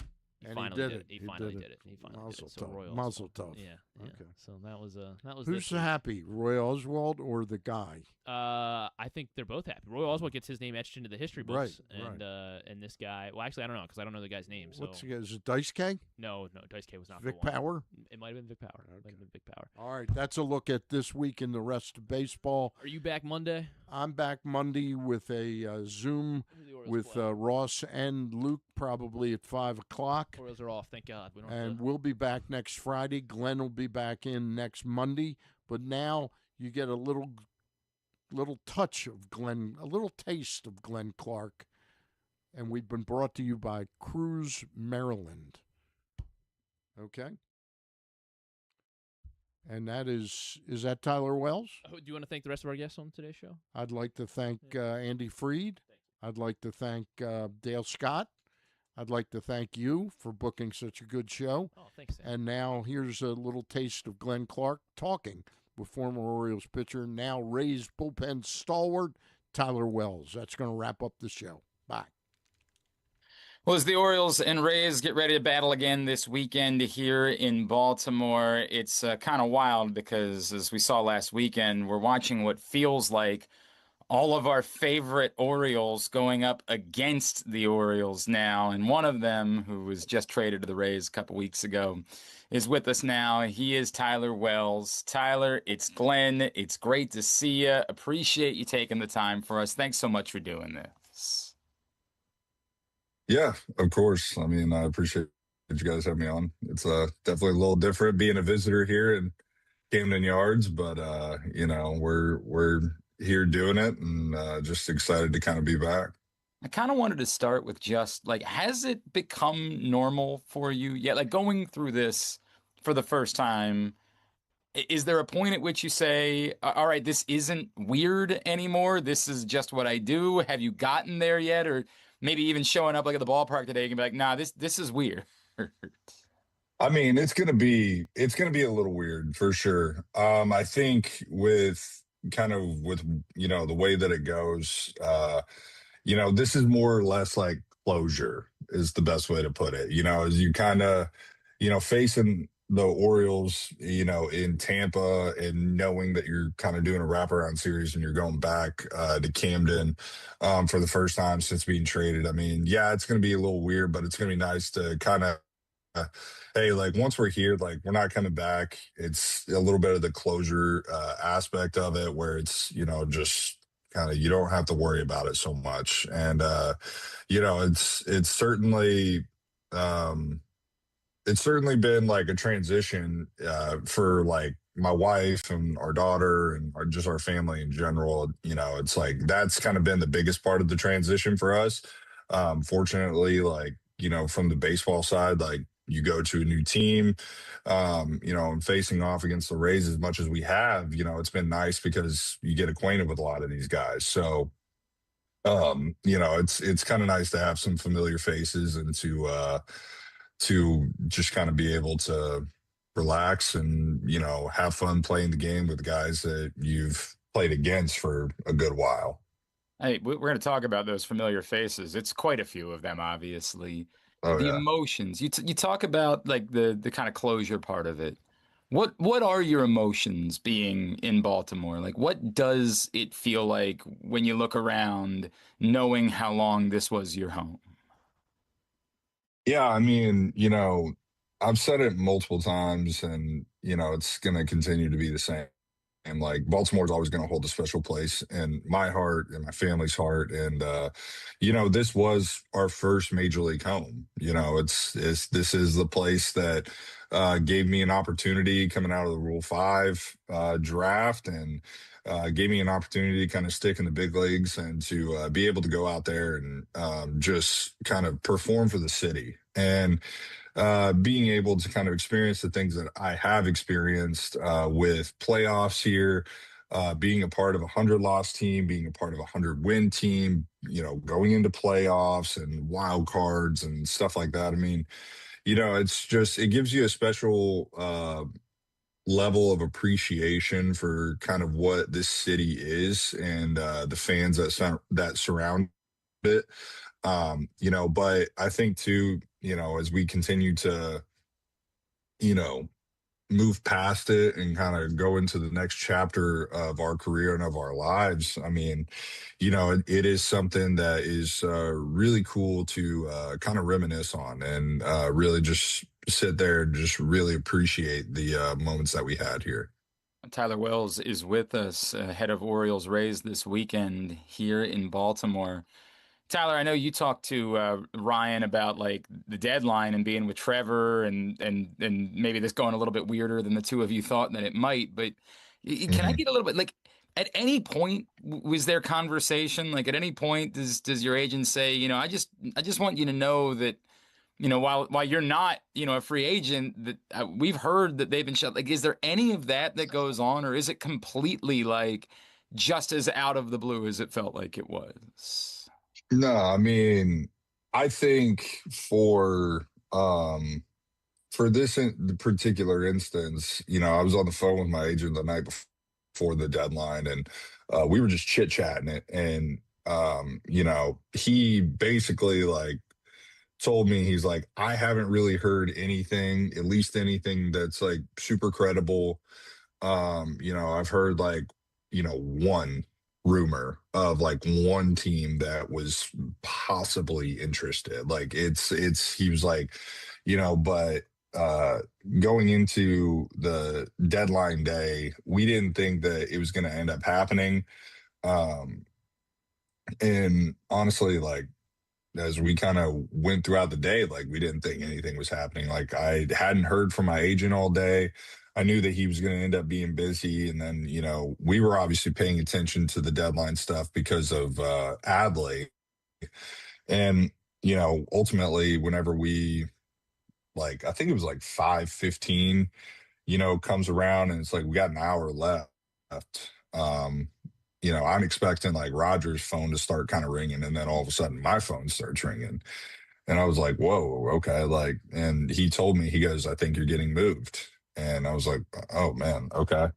And, it just kind of threw me for a loop. I wouldn't say it like blindsided me, but I would say that it definitely like kind of going from the day before where it's like, we didn't really think anything was happening to all of a sudden, like, hey, you are traded.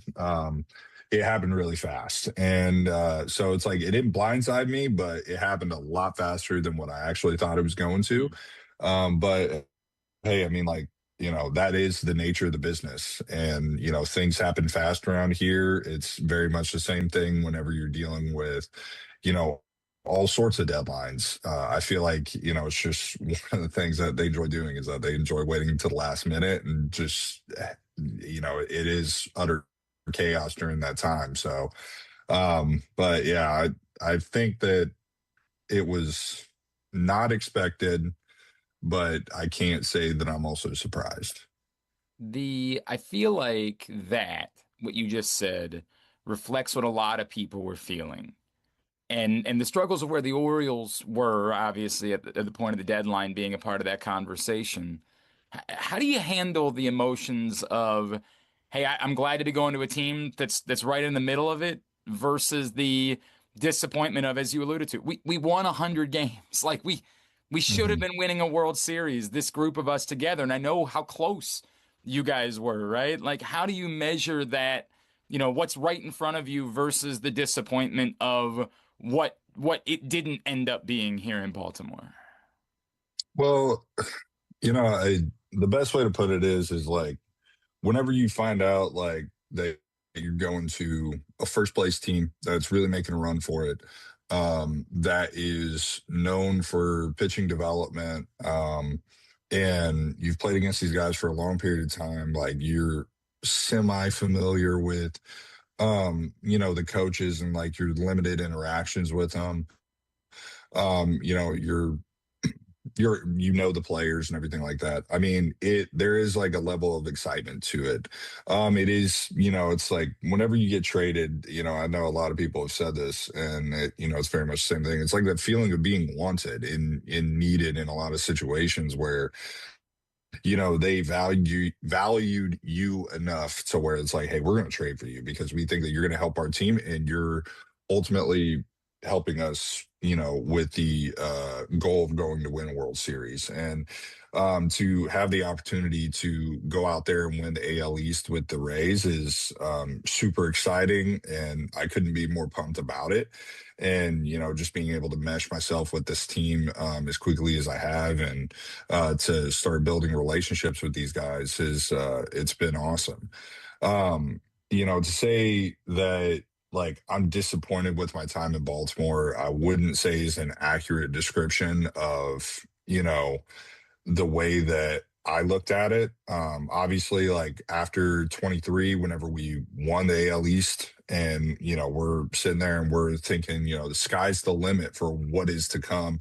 And the way that the, last couple of years have gone, it's like and me being hurt, obviously never helped that. And, I think like you kind of wish that the injuries didn't happen, but I'm big into our faith, and really just making sure that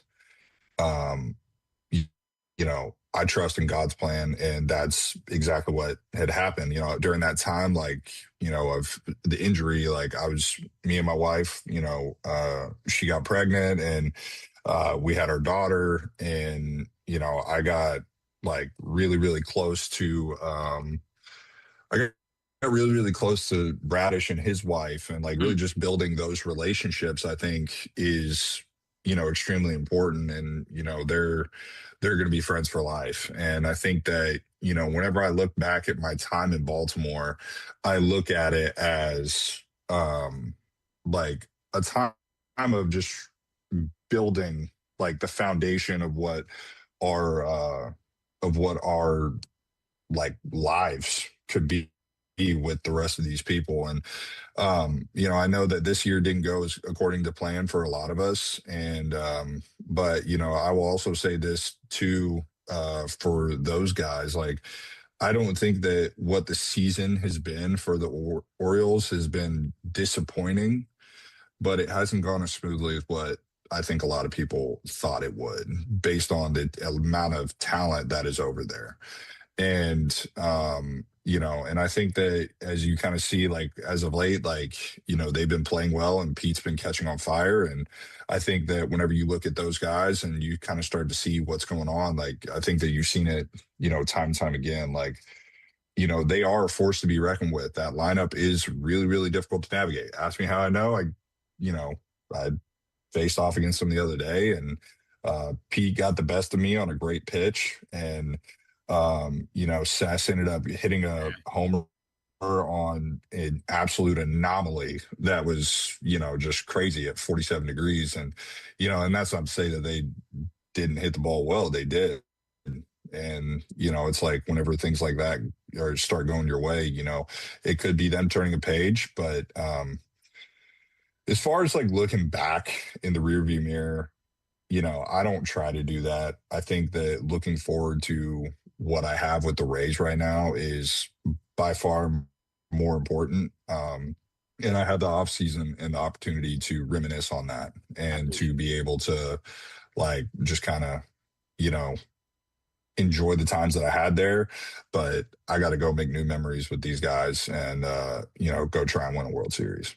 I completely understand every level of that. Reuniting with the guys that you're reuniting with, right? And I think in particular, obviously, I would think that Baker would be the big one for you, but I don't know. Cedric Mullins, the way that he covers ground, which I know has already benefited you since you've been back down there in Tampa.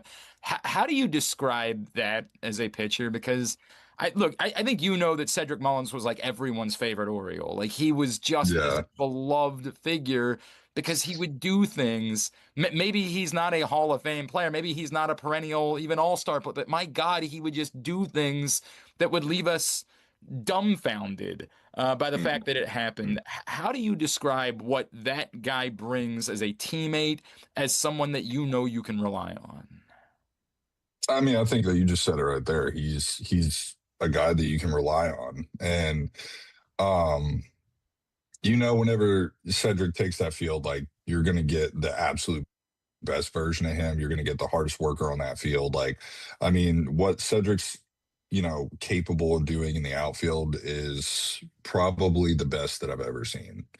And, that's not to say that he hasn't saved me probably 30 plus runs in my career, but I think too, like, whenever I look at that, I think like, it's crazy to kind of be able to go and look at, hey, I'm back with Cedric Mullins. I'm back with Brian Baker. I'm back with Cole Sulser. Like, I'm back with Casey Legumina and Cam Boozer. And these are guys that I played with in the Twins organization whenever I was there.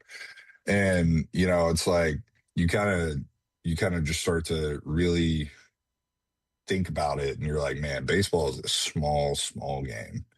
And then, to be able to build myself, or to be able to, go out there and, be surrounded by these guys and to get out on the baseball field and perform and like be able to have those guys have my back, I think is great. And I think, I was actually talking to Hyder about this the other day. I was like, he goes, Cedric Mullins back out there saving your butt again. And I was like, hey man, if you got him, use him. Like he just catches everything. And I was like, yeah, it's crazy. It's, but it's easier for me to go out there and do my job whenever you got that kind of defense behind you. And then it just makes it a lot more loose and a lot more fun whenever you're surrounded by guys that you've been around for quite often, like, Bake and Casey and Booze and Sulser.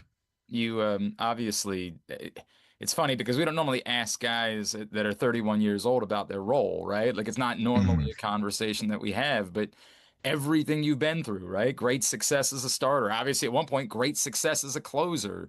Then the injury and missing the better part of 2 years, but then looking really good coming back as a starter.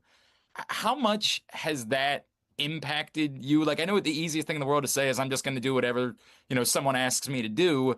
But I got to imagine from an actual, foundational place, it's more difficult than just saying that to continue doing it.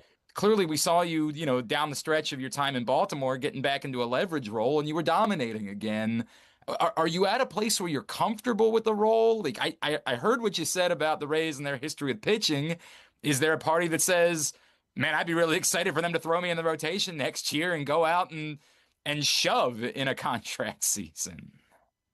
Yeah, I mean, I try not to really think about it too much right now, just because, it isn't really helpful in a lot of ways. It isn't something that I can really control, and it isn't any sort of conversation that I've had with the Orioles or with the Rays while I was there. And I think, as I continue to develop as a pitcher, I'm just trying to take in as much as I possibly can to help me in really any sort of scenario and situation that there is. And I did this whenever I went whenever I went to the rotation in 21 to 22, it's like, it's funny because like I'll go out there and I try to take on the mentality of like, okay, now it's time to flip on the reliever mentality in a big spot or a big jam or something like that, where it's like you have to start attacking guys and really going after them and whatnot. And so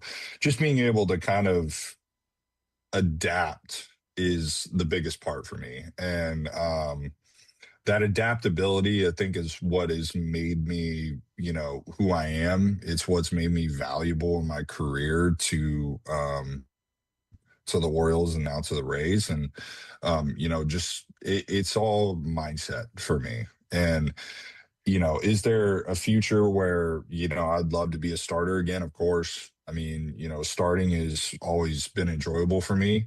It's very routine oriented and I'm very much a routine person.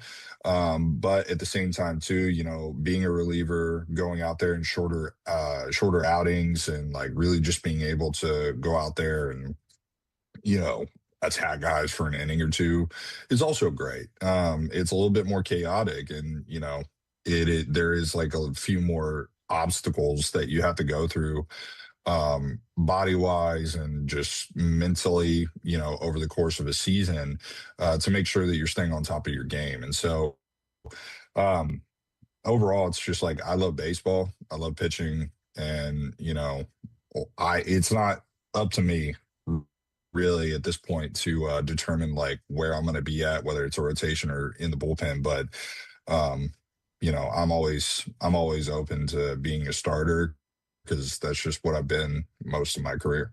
I appreciate that. All right. And then my last one for you, Tyler. I know you're a vibes guy. You're a, throw the manager in a grocery cart. I mean, I know that you're big on vibes.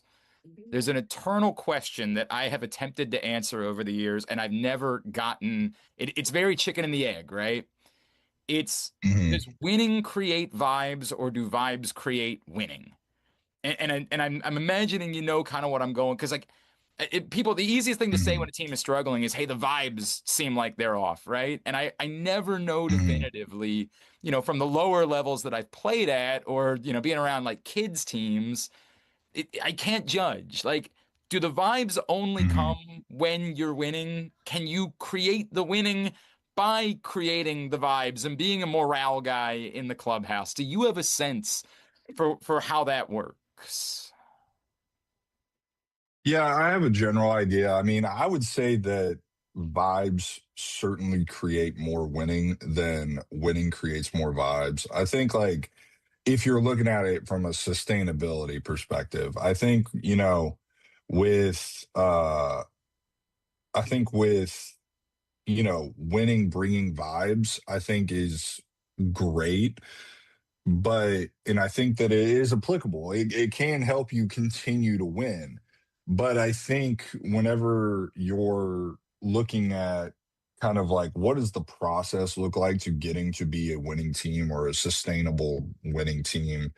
I don't think that, we're just going to win and then the vibes are going to be good. And that's going to create a environment that is, conducive to everyone staying on top of their game. Like and what I say is like vibes create winning because vibes are like created through the process of every day. Like how hard are you working? What are you doing to prepare yourself? Are you relaxed? Because I think whenever we sit there and we prepare ourselves, we are more inclined to do everything out on the field like better. Like we are out there and we are doing our jobs at tip-top shape. And ultimately, when we're taking care of the process and like being able to carry that onto the field, and then ultimately you see the result of winning. And I think like the vibe part is the process. And I think that that's what helps create like the loose atmosphere where it's like you get a lot of people who are a little bit more individualistic, but they're taking care of their business, but they're still like, hey, we're good vibes. Like you guys can do whatever you want, but I have to do this because this is what is helping me be successful. And people let them go off and do that. But if you're like, and whenever they do that and they go off and they take care of that, and then you have each individual person that is doing that, ultimately the product or the outcome on the field tends to be a little bit higher because they're just focused on the process and focused on what it's taking to get to the win. Whenever you do the winning part to create the vibes part, it's such an up and down roller coaster because it's solely results based. So it's like if you're focusing solely on the results, then you're never going to find anything steady. And, I think like a lot of people look at the vibes guys as like, how are the attitudes? How does this person, act in the clubhouse and all that stuff? And it's like, part of it is that if sometimes like there are like those instances where like it can throw off stuff a little bit, but I think whenever it comes down to, again, the process piece of it, it's like if you just let the person be the person that they are and like you just kind of accept that and you just let them mesh, like everything tends to work a lot better. That's kind of my take on it, at least. I love that answer, man. That's really good. It sounds like you should write a book about vibes. That should be the next thing whenever you get that chance. Tyler, I don't know if me writing a book would be very good. I don't know if anyone would want to read that. That's a real thought out answer. I want to do the study of vibes at some point in my life. I think that might be a project for you and I down the road. Tyler, it's bittersweet having you back wearing another jersey. In every role, it was so much fun watching you pitch as a Baltimore Oriole, and we are wishing you. Obviously, we're hoping that this weekend is like last weekend was for the Orioles, but we are wishing you the best moving forward, and all those guys down there that we love. Appreciate taking the time for us, man. Thanks so much for hopping on. We'll see you out of the ballpark. Of course, I appreciate you guys, and thanks for everything over the years.